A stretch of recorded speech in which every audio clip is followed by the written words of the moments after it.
My second most popular video on the channel is the one monitor setup.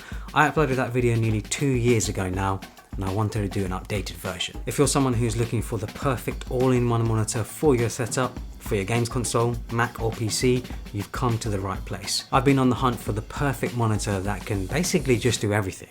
So I did have a minimum list of requirements, a very specific set of requirements. It had to be 28 to 32 inches in size. It has to be 4K. It has to do a minimum of 120 Hz. It has to be able to do power delivery over USB-C. This one is key because it's by far one of the rarest features that I feel like is in a monitor. And for someone like me who prefers a one cable setup with their laptop, it makes a lot of sense. It also, of course, has to be reasonably priced. I wanted to make sure that it was below $1,000 and was actually available to buy. I also don't know about you guys, but I found myself actually preferring one monitor setup. I used to be one of those guys where I used to think that you needed an array of monitors, like 3 monitors or 2 monitors side by side to be super productive. And there's actually a funny meme that goes around sort of sharing that. But yeah, I've now gone back to one monitor. I just prefer the one main monitor for productivity. And if I really do need a second screen, I could just use the screen on my laptop. After a ton of research, the one monitor that I found was from Phillips of all brands. It's a 32-inch 4K 144Hz monitor that matches all of the requirements that I set out earlier. In the box you'll find the monitor stand and the cables. Thankfully it does include a HDMI 2.1 cable, a DisplayPort cable and a USB-C cable. Then of course you have the monitor itself. The stand for this is actually pretty incredible. It's very heavy and I think is pretty smart looking. I'm just glad that it doesn't have a sort of typical edgy gamery sort of look. It's also very easy to put the monitor and the stand together, not requiring any tools like screwdrivers or anything like that. However, one major issue I have with it is how big it is. It takes up pretty much half the depth of the desk that I have here. So I would highly recommend having a deeper desk or simply mounting it to a monitor arm to free up desk space, maybe like this one which I've featured on the channel in the past. Thankfully, there is no external power brick, it's all integrated in the back of the monitor. There are an absolute ton of connections on the back. You have 1 DisplayPort, 3 HDMI ports, headphone jack, USB-C port and a built-in USB hub. The design of the monitor is fairly simple. It's not particularly thin, but it does the job. And the front of the monitor does actually have fairly small bezels, but there is a chin. I like the overall design. Again, it doesn't have a super gamey look. I think it looks smart and minimal, which I much prefer. When it comes to the specs of this monitor, it's of course 32 inches at 4K, like I mentioned earlier. It's 144 Hz. It supports variable refresh rate, which is ideal for both PS5 and Xbox. I was able to connect my MacBook with the USB-C cable provided in the box and it worked right away. It delivers 65 watts of power over USB-C, so you can have a one cable setup with something like a MacBook.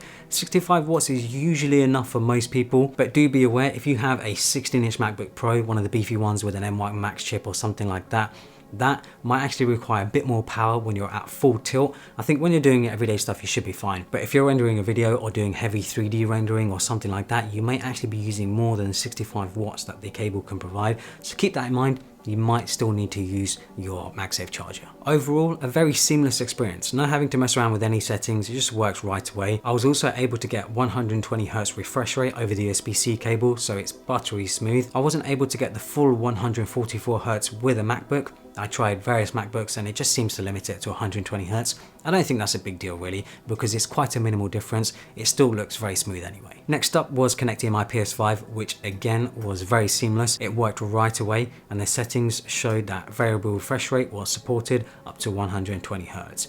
The gaming experience, as expected, was fantastic.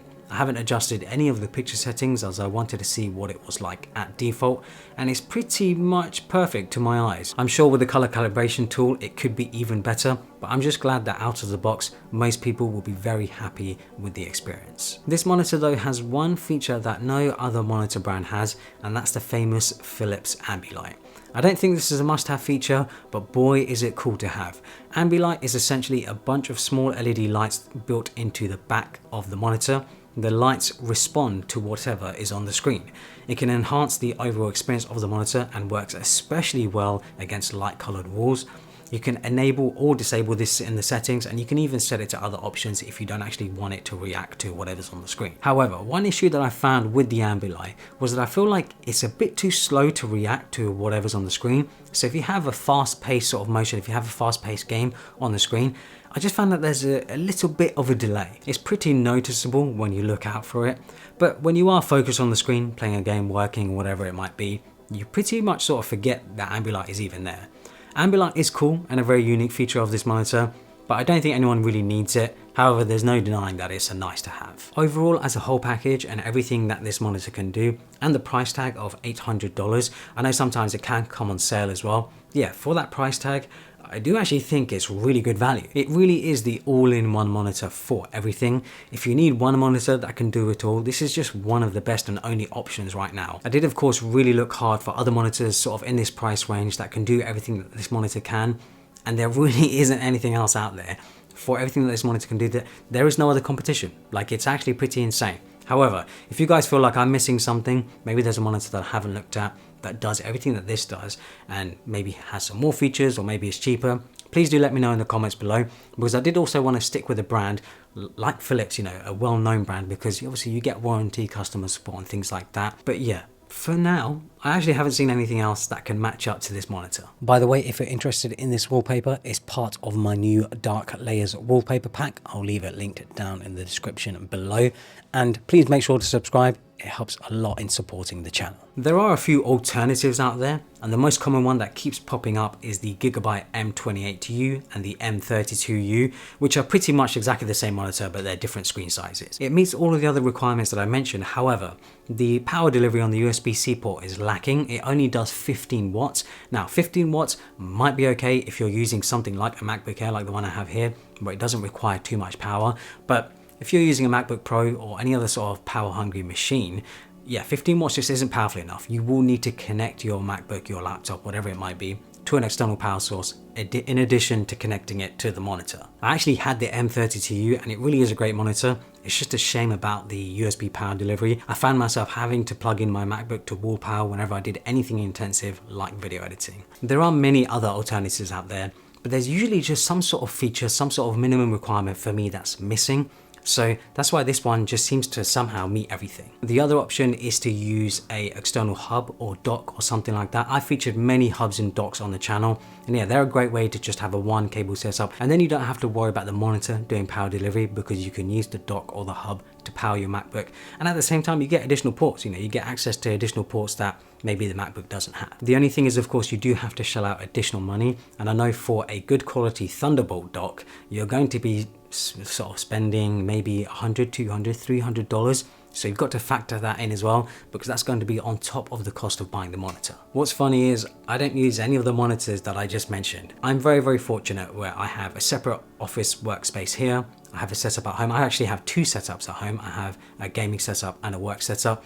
So I have different monitors for those different use cases. For my work setup at home, I have the studio display. The reason I have this is that it's 5K resolution and made purely for Mac. It doesn't even have a HDMI display port. It just works over Thunderbolt/USB-C. For my gaming setup at home, I have the LG 240Hz OLED. Man, this monitor is just amazing for gaming. That 240Hz refresh rate and the OLED panel make it a stunning experience for PC gaming. However, it's terrible for my type of work because it's 1440p, so it's not sharp enough, and it's not really worth it for a PS5 or Xbox either, because neither of them can do 240Hz. It's a very limited use case monitor. It's essentially only for those who are looking for a high refresh rate OLED monitor for their PC. For my office setup that I have here, I have the Pro Display XDR. It's an incredible 6K resolution at 32 inches, and again, it doesn't have a HDMI or DisplayPort. It's Thunderbolt only.